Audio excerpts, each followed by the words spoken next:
I'm from Houston, Texas, believe it or not. 2,400 miles, I believe. We were looking for a life change. Somewhere that didn't have the rat race, the fast pace of life, the crime, and we found it. I would spend an hour to an hour and a half driving to work and then home. You know, that's 3 hours out of my life. Here, I'm home in 10 minutes. I can jump on a bike and go hit a bike trail. Everything's so close.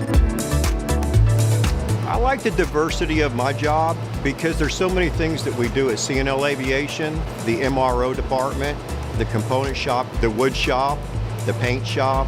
Not everybody has a hangar that can paint an entire aircraft.